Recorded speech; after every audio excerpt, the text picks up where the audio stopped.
She was a slave on the auction block. He bought her freedom and she stayed forever. Chains of fate.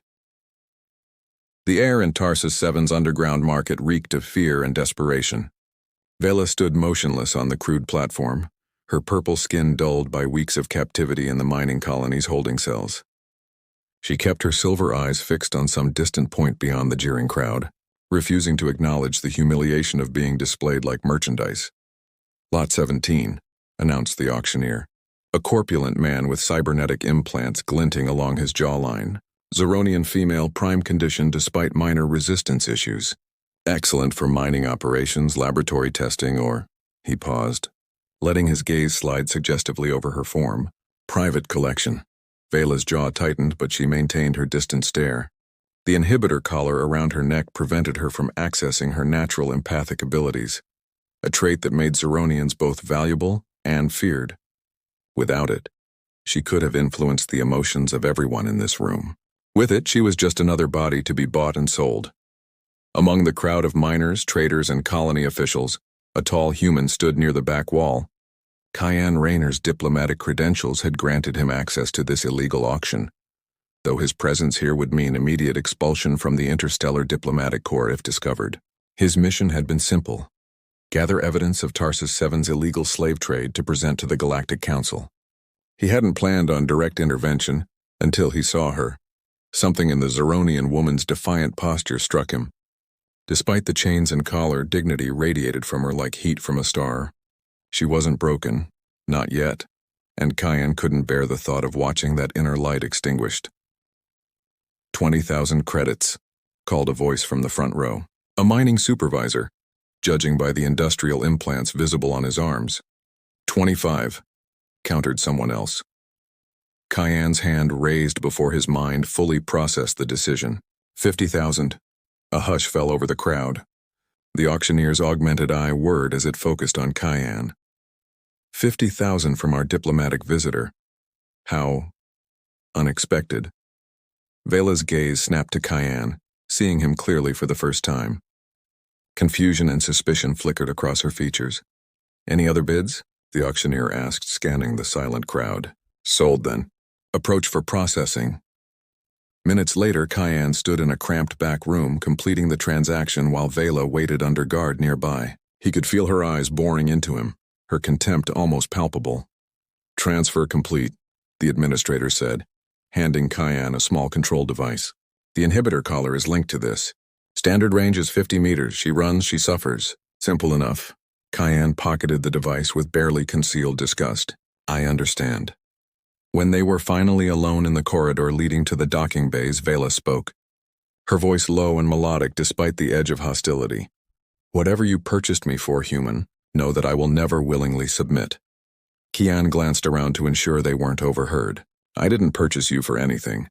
I'm getting you out of here. Her expression remained skeptical, and I'm supposed to believe a human diplomat risked his career for altruism. Not altruism, Cayenne replied quietly. Justice. But we can discuss motivations later. Right now, we need to reach my ship before anyone questions why I'm leaving so suddenly. As they walked through the dim corridors of the station, Vela maintained a careful distance from him. Freedom seemed like a cruel joke after 3 years in captivity, yet something about the human's earnest green eyes made her hesitate to dismiss him entirely. What's your name? Cayenne asked as they approached the docking bay. She paused, considering whether to answer truthfully. It had been so long since anyone had asked her name rather than her designation number. Vela, she finally said. My name is Vela. Trust in Shadow's Cayenne's ship, the Nomad's Promise, was a modest diplomatic vessel with enough modifications to raise eyebrows in official circles. As the docking clamps released with a metallic groan, Vela stood rigid in the small cabin he'd shown her to, unwilling to believe this sudden change in fortune. We'll clear Tarsus airspace in about 10 minutes. Cayenne said from the doorway, keeping a respectful distance. Once we're in open space, I'll remove that collar. Vela's fingers instinctively touched the cold metal encircling her neck. Why wait? If freedom is truly your intention. Because we're still being monitored by colony control, he explained, moving to the small viewport where Tarsus Seven's jagged mining installations were shrinking against the starscape. If they detect the collar's deactivation while we're in range, they'll have cause to stop us. She studied him carefully, taking in his lean frame and the subtle strength in his movements. Unlike the rough miners and traders she'd encountered, there was a deliberate gentleness in his manner, yet she sensed he was capable of more than his diplomatic facade suggested. "You never answered my question," she said. "Why risk everything for a stranger?" Kyan's expression tightened. "Because I've spent 3 years documenting atrocities while following diplomatic protocols that prevent direct intervention. 3 years watching people like you disappear into mining operations and private collections while writing reports that get buried in bureaucracy." He met her gaze directly. "I reached my breaking point today." The ship shuddered slightly as it accelerated away from the colony, the stars elongating momentarily before the stabilizers compensated. Vela felt an unfamiliar sensation stirring inside her, something dangerously close to hope. "We're clear," Kyan announced after checking the navigation console. He removed the collar control from his pocket and hesitated. "This might feel strange after wearing it so long. Your empathic abilities will return gradually." When he pressed the release code, the collar opened with a soft click. Vela gasped as sensations flooded her consciousness. The ambient emotions of the ship, primarily Kyan's complex mixture of determination, anxiety, and a gentle warmth directed toward her. She staggered slightly, overwhelmed after years of forced emotional isolation. Kyan moved to steady her but stopped himself, respecting her space. "Take your time. I imagine it's disorienting." "You have no idea," she murmured, removing the collar with trembling hands. The simple act of discarding it onto the cabin floor felt more significant than any ritual from her homeworld. Their moment of quiet triumph was shattered by the ship's alarm system. Kyan rushed to the cockpit with Vela close behind. "We've got company," he said grimly, examining the scanners. "Security patrol from Tarsus. They're hailing us." "They know," Vela stated flatly, already preparing herself for the possibility of recapture. Kyan's fingers flew across the control panel. "Maybe not. I still have diplomatic credentials. Stay out of visual range and let me handle this." The view screen flickered to life, revealing a stern-faced security officer. "Diplomatic vessel Nomads promise, this is Tarsus Security. You departed without standard cargo inspection. Power down and prepare for boarding." "Officer," Kyan replied with practiced diplomatic calm. "I'm afraid that won't be possible. My departure was cleared by Administrator Lenz. I'm on urgent business for the Diplomatic Corps." From her position just outside the camera's view, Vela could feel the officer's suspicion mingling with uncertainty about challenging diplomatic authority. "We have no record of special clearance," the officer insisted, though with less conviction. "That's unfortunate," Kyan said smoothly. "Perhaps you should contact the administrator before creating an interstellar incident. I'm sure he wouldn't appreciate having to explain to my superiors why a diplomatic envoy was delayed." The mention of potential political complications did its work. After a tense pause, the officer reluctantly backed down. "Proceed with your journey, Diplomat Rayner, but be advised that your irregular departure will be noted." Once the communication ended, Kyan exhaled slowly. "That was too close. We need to jump to hyperspace immediately in case they change their minds." As the stars blurred into streaks of light around them, Vela found herself watching Kyan with new interest. His emotional signature revealed genuine relief at their escape, and something more complex when he looked at her. Not possession or desire as she might have expected, but a protective admiration that she found both confusing and strangely comforting. "Where are we going?" she asked, allowing herself to settle into the co-pilot's seat. Kyan plotted a course away from established shipping lanes. "Somewhere safe while I figure out our next move." He glanced at her with a hesitant smile. "I didn't exactly plan beyond getting you off Tarsus." Despite herself, Vela felt the corner of her mouth lifting in response, the first genuine smile to cross her face in years. "Then I suppose," she said quietly, "we'll figure it out together." Whispers. Between stars 3 days into their journey, the confines of the Nomad's promise had become both sanctuary and challenge. Vela spent hours by the viewports watching the blur of hyperspace with fascination. Freedom remained a fragile concept, something she tested cautiously like ice over deep water. Kyan found her there late in the ship's artificial night cycle, her purple skin luminescent in the soft emergency lighting. He hesitated, struck again by her natural grace. "You should be resting," she said without turning, her empathic abilities detecting his presence. "I could say the same to you." He moved beside her, careful to maintain the distance she seemed to prefer. "Nightmares again?" Vela nodded, her silver eyes reflecting the swirling patterns of hyperspace. 3 years of captivity doesn't fade in 3 days. I understand. Do you? Her tone wasn't accusatory, merely questioning. Kian considered his response carefully. Not fully, no, but I've seen enough suffering to recognize its aftermath. He paused. Would it help to talk about it? She remained silent so long he thought she'd refuse, but finally spoke in a measured tone. I was a botanical researcher on a scientific expedition. We were studying plant adaptations on border worlds when raiders hit our research station. Her fingers traced invisible patterns on the viewport. They killed those who resisted and took the rest of us. I was sold 3 times before ending up on Tarsus. Kian's fists clenched involuntarily. I'm sorry. Your apology changes nothing, she said, though without bitterness. But your actions did. She turned to face him directly. You never told me what you really do. Diplomatic credentials don't typically come with ships modified for stealth running. A smile touched his lips. Perceptive. I'm part of a special division within the diplomatic corps, officially tasked with gathering intelligence on treaty violations, unofficially trying to dismantle the slave trade from within the system. A spy with a conscience, Vela observed. Rare. Not rare enough to make a difference, he admitted. The Galactic Council talks about justice while allowing places like Tarsus 7 to operate in the shadows. Their conversation trailed into comfortable silence as they watched the hypnotic patterns outside. Kian became acutely aware of Vela's presence, not just physically, but the subtle emotional connection forming between them. As a Zeronian, her empathic abilities could easily read his feelings, a vulnerability he found both terrifying and strangely liberating. You're afraid, she said suddenly. Of what happens next, he acknowledged. I've compromised my position. I can't return you to Zeronia without explaining how you came into my custody, and I can't explain that without admitting I've broken about 15 interstellar regulations. Vela studied him with those penetrating silver eyes. You didn't think this through. I thought about what I could live with, he corrected her. Everything else is just details. For the first time, Vela moved closer to him, close enough that he could detect the faint scent of the ship's standard-issue soap on her skin. Why me, Kian? There were others at that auction, some in worse condition. The question had haunted him since his impulsive bid. I wish I had a noble answer. Something about saving everyone if I could. He met her gaze honestly, but the truth is, when I saw you there, refusing to be broken, I felt something I hadn't in years. Hope, maybe. A reminder of why I started this work. Vela's expression softened, the emotional barriers she'd maintained beginning to lower. Her hand lifted hesitantly, fingers stopping just short of touching his face. Your honesty is unexpected. Is that good or bad?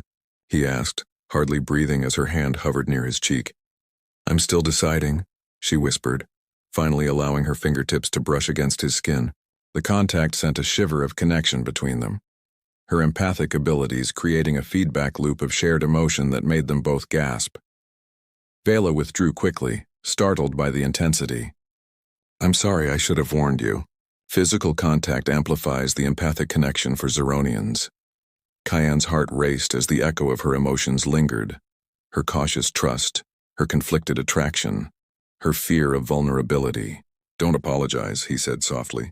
I've never felt anything like that.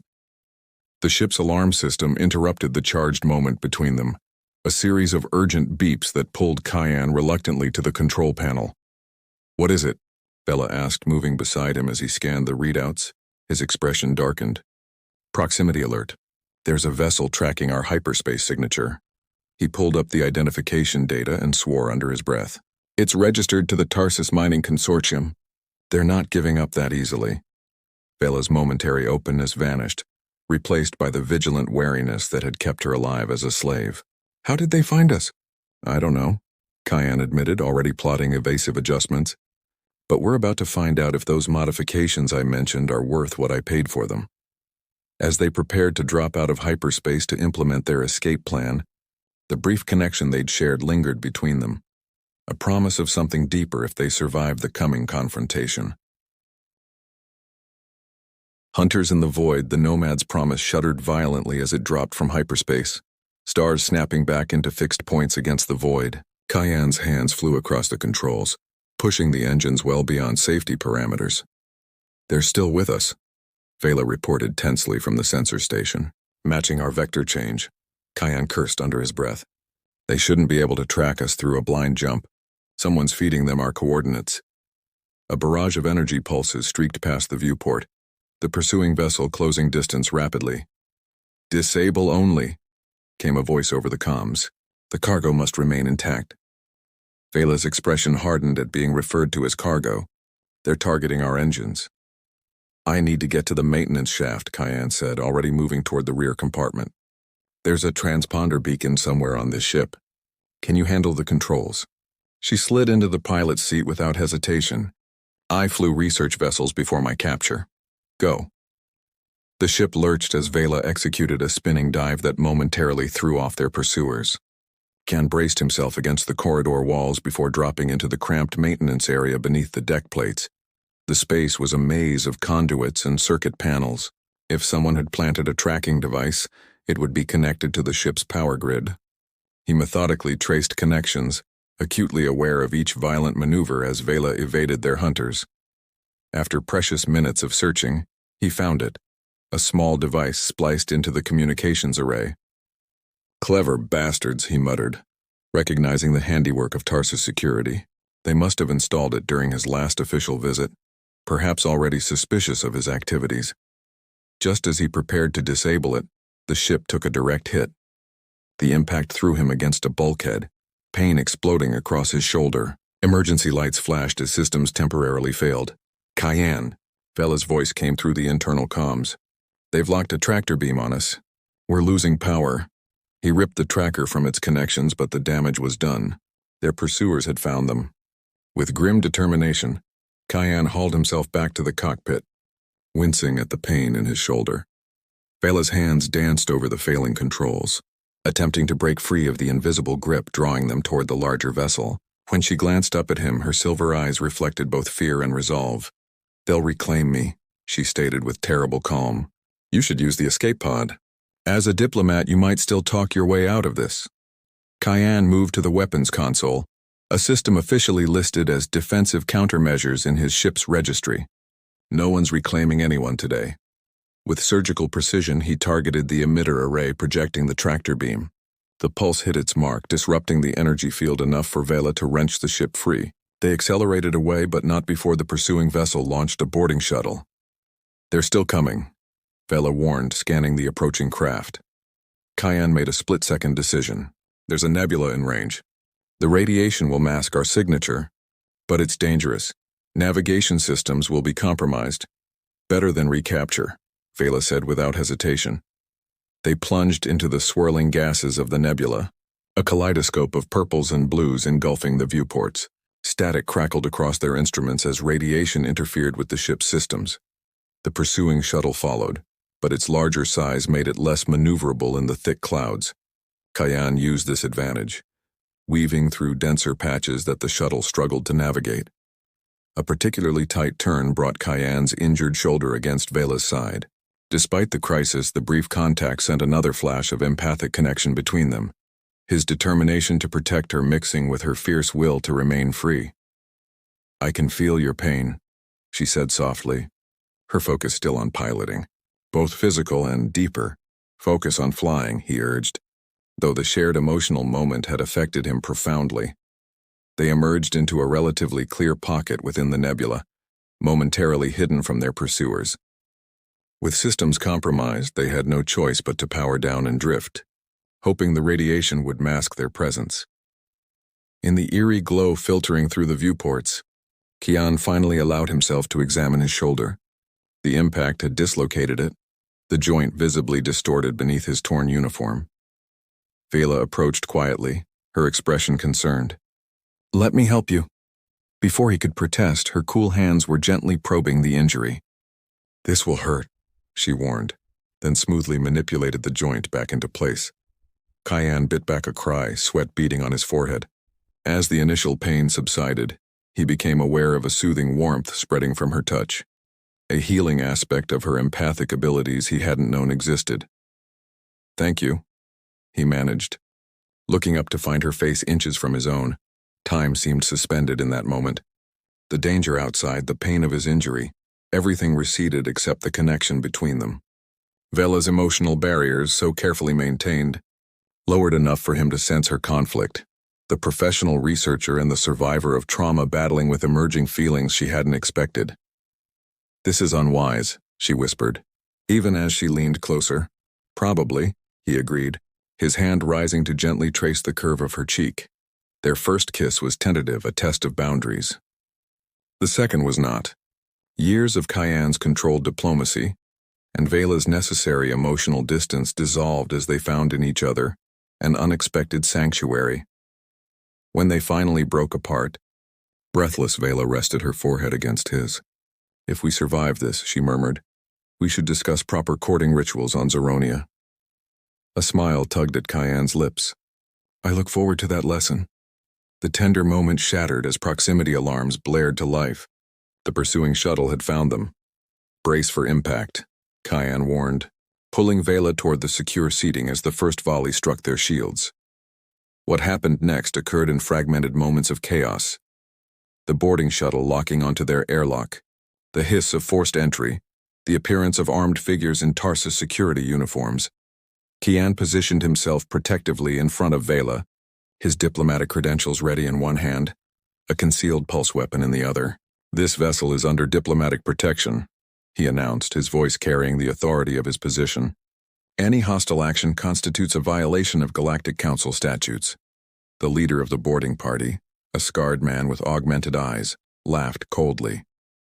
"Diplomatic immunity ends when you steal valuable property, Raynor. The Zeronian returns with us. You face charges of theft and treaty violation." "I'm not property," Vela stated, stepping beside Kyan despite his attempt to keep her behind him. Her silver eyes blazed with defiance. "And I will die before returning to Tarsus." The confrontation balanced on a knife's edge, until the ship's sensors detected new arrivals. "Sir," one of the security team reported urgently. 3 vessels just dropped out of hyperspace. They're hailing all parties. The view screen activated automatically, revealing the stern face of a galactic enforcement officer. "This is Commander Illyria of the Enforcement Division. All vessels stand down immediately." Kyan and Vela exchanged confused glances as the standoff temporarily froze. Neither had expected intervention, especially not from the very authorities Kyan had been circumventing. Beyond the horizon. Commander Illyria's imposing presence filled the Nomad's promise as she surveyed the tense tableau before her. Tarsus security with weapons drawn, Kyan and Vela standing defiant, the evidence of their desperate flight visible in the damaged ship around them.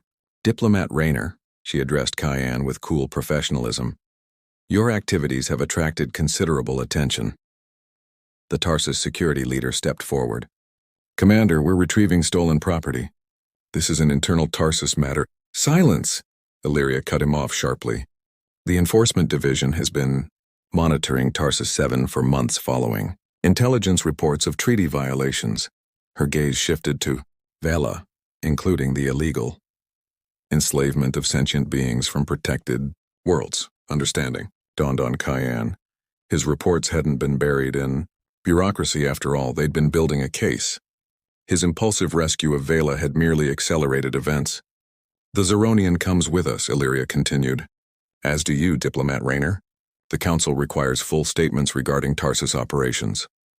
The security leader protested. "We have authorization."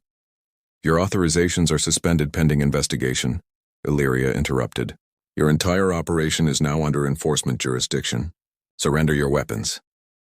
After a tense moment, the Tarsus personnel complied, their expressions bitter with the realization that their protected status had evaporated. Hours later, aboard the enforcement vessel, Kyan and Vela sat together in a comfortable but secure observation room. Through the viewport, they watched as additional enforcement ships arrived at Tarsus 7, the beginning of a full-scale intervention. "Your reports made this possible," Illyria told Kyan as she joined them, "though your methods were unorthodox." Kyan's hand found Vela's, their fingers intertwining naturally. Will there be consequences? Officially, you exceeded your mandate, Illyria acknowledged. Unofficially, your actions exposed a corruption network that reached into the Council itself. Some influential people were profiting from Tarsus operations. And what happens to me? Vela asked, the question that had lingered since their rescue.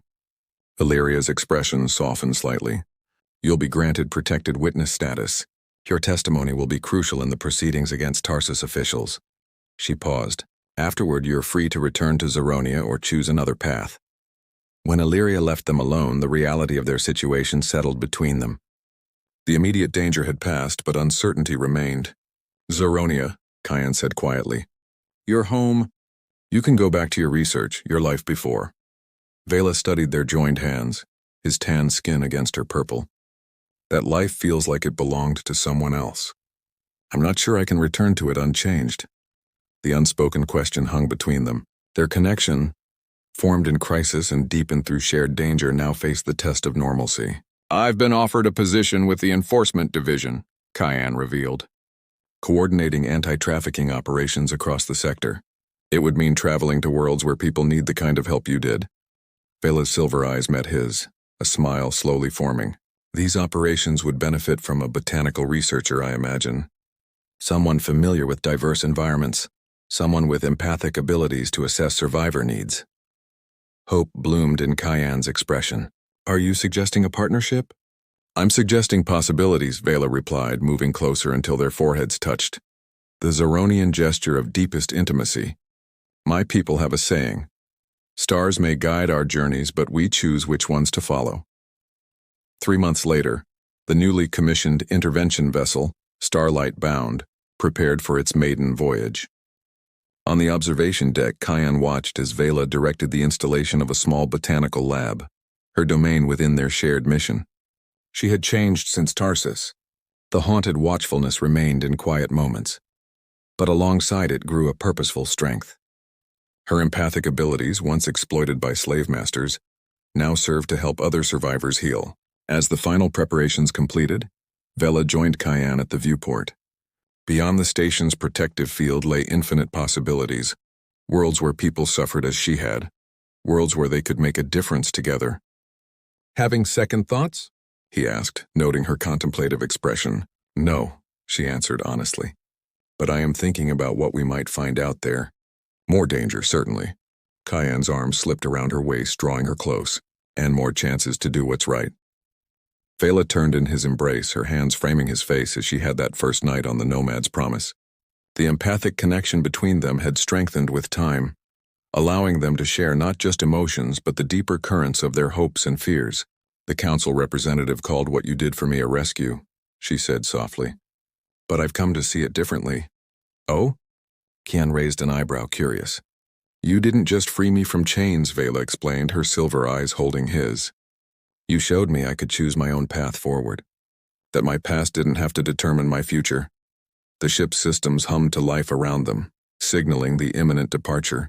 Beyond the viewport, stars beckoned, each one a potential destination, a chance to extend the same choice to others trapped in circumstances they hadn't chosen. Ready? Kyan asked, though he already knew her answer through the bond they shared. Vela's smile held both determination and tenderness as she reached for the controls that would guide their vessel into the waiting darkness, always.